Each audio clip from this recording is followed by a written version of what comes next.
अस्सलाम वालेकुम, मैं हूं फैसल अली और आप देख रहे हैं मेरा यूट्यूब चैनल। आज़ाद कश्मीर पाकिस्तान तहरीक इंसाफ के अहम तरीन रहनुमा राजा वकास नसीम जो हैं वो एक पुरअसरार बीमारी के बाद पुरअसरार तौर पर अल्लाह ताला के हवाले हो चुके हैं। इन्ना लिल्लाहि व इन्ना इलैहि राजिऊन।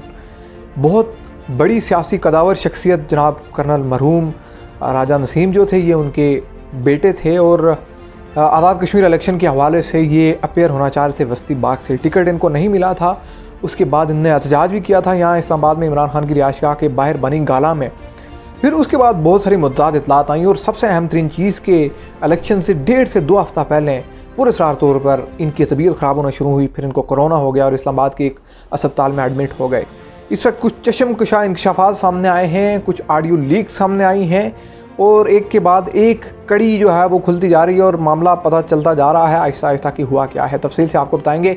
आगे बढ़ने से पहले वो तमाम तर लोग जो हमारे चैनल पर नए हैं, चैनल को आपने ज़रूर सब्सक्राइब करना है, वीडियो को लाइक कीजिए, बेल आइकन पर भी क्लिक करें ताकि आप आने वाली अपडेट से आगाह रह सकें और अपना फीडबैक कमेंट सेक्शन में ज़रूर दीजिए।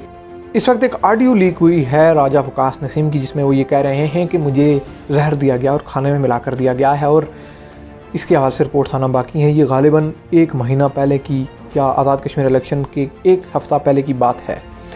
पहले आप ये ऑडियो सुनने फिर आपको तफसील बताते हैं। रिजवान भाई अस्सलाम वालेकुम। रिजवान भाई किसी को बताना नहीं है तो कल शाम या परसों सुबह तक टॉक्सिकोलॉजी रिपोर्ट आ जाएगी तो शायद आपके भाई को जहर दिया गया है। पक्का तभी पता चलेगा जब रिज़ल्ट आएगा, तो मैं शेयर करूँगा भाई से। अब सो रहे होंगे, सुबह बात करेंगे भाई, दुआ करना। गालिबन 1 से 1.5 हफ्ता पहले हमने अपने इसी चैनल पर एक वीडियो बनाई थी जिसमें हमने ये सवाल उठाया था कि इस्लामाबाद में उनको किसने जहर दिया, खाने में मिलाकर जहर किसने दिया और इनकी पुरअसरार बीमारी क्या है, इलेक्शन से पहले ही ये क्यों हुआ, क्या ये सियासी इंतकाम है, ये मामला क्या है। लेकिन गुज़श्ता रात जब हम ख़ुद अली मेडिकल अस्पताल इस्लामाबाद गए और उस वक्त गए जब हमें उनकी फौतगी की इत्तला मिली तो वहाँ पर सिचुएशन बड़ी डिफरेंट थी। वहाँ पर बड़ी तादाद में उनके अवाम इलाका के लोग जो हैं वो मुजाहरा कर रहे थे और उसके साथ साथ उनकी जो वालदा हैं, क्योंकि इनके वालिद कर्नल मरहूम नसीम साहब जो हैं, इनने 2 शादियाँ की थी, एक सिंध से की हुई थी। वो जो इनकी वालदा हैं जो सिंध से जिनका ताल्लुक़ है, जिनके ये बेटे हैं, वहाँ पर उनकी आहो बका, उनका एहतजाज और चीखो पुकार हमें देखने को मिली। और उसकी वजह ये थी कि उनके मुताबिक कर्नल नसीम के बेटे वकास नसीम जो हैं, इनकी सूरत हाल बेहतर हो रही थी और गुज़श्ता रोज़ जो डॉक्टरों से उनकी बात हुई उसमें ये कहा गया कि अब इनको वेंटिलेटर से जो है वो हम उतार रहे हैं और आप इनको अगले कुछ दिनों में या आने वाले दिन आप घर ले जा सकते हैं। आधे घंटे में बचाव जब मार दिया है और फिर कहते हैं कि नहीं वो एक्सपायर हो चुका है और डॉक्टर वहाँ से जमीन से भाग गया है और 4 साल पहले का डॉक्टर है, वो डॉक्टर सीनियर नहीं है। अगर किसी इंसान को मार देते हो तो उल्लू के पट्टे तुम वहाँ से भागते क्यों?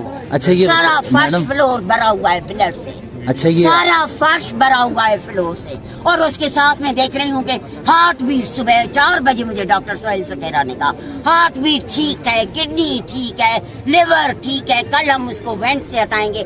45 अपना वेंट ले रहा है, 55 ले रहा है वेंट का और 45 अपनी ऑक्सीजन ले रहा है। कैसे ऐसा हंसता? उसने अम्मा भी नहीं कहा, उसने मुझे बुलाया नहीं और इन गधों ने कह रहे हैं कि नहीं वो तो हम करके, और वो 1 2 3 हो गया है।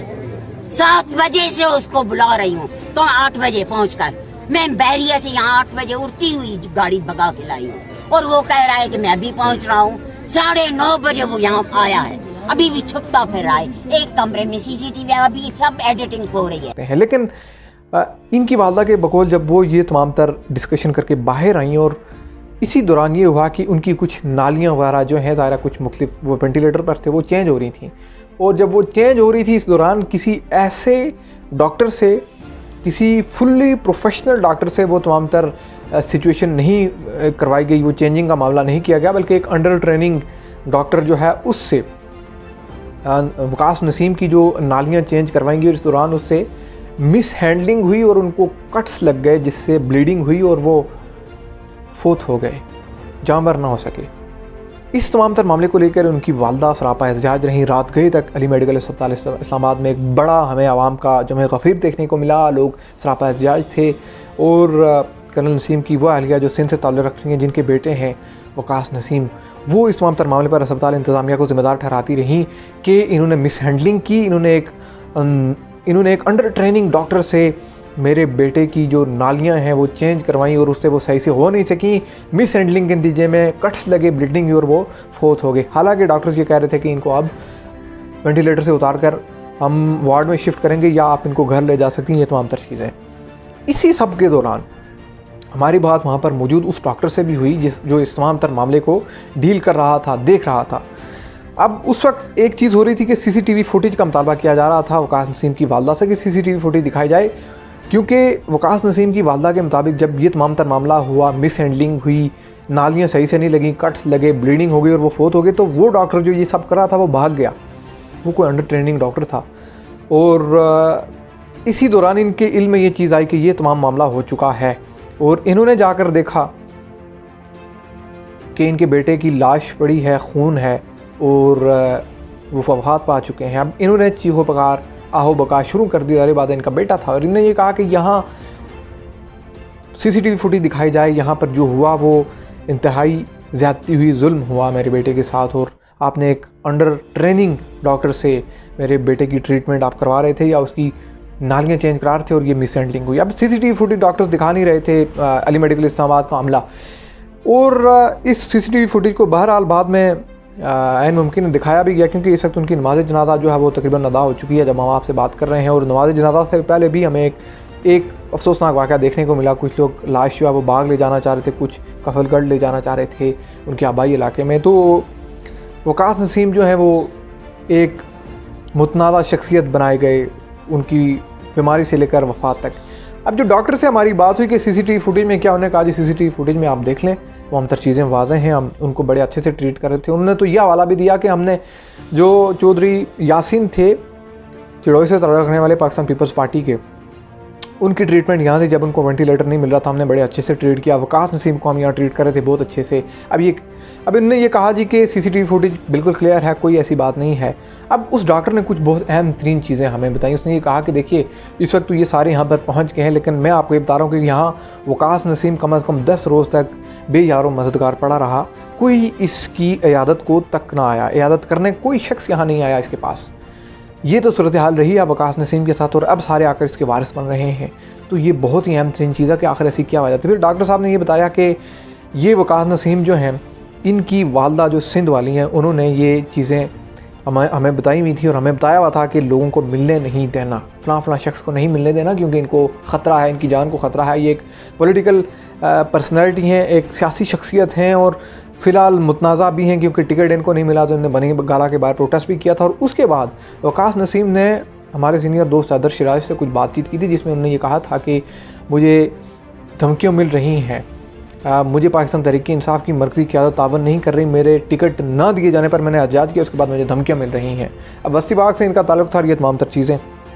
तो जो अली मेडिकल के डॉक्टर ने बताया कि एक तो 10 रोज़ तक ये पड़े रहे, कोई पूछने नहीं आया। फिर इनकी वालदा ने इनकार किया हुआ था कि लोगों को मिलने नहीं देना, सिर्फ कुछ लोग जो हैं मखसूस लोगों को अलाउ किया हुआ था। उसके बावजूद वो कई रोज़ तक बेयारो मददगार, बग़ैर किसी के आने, कोई आ नहीं रहा था इयादत के लिए। क्या मामला था?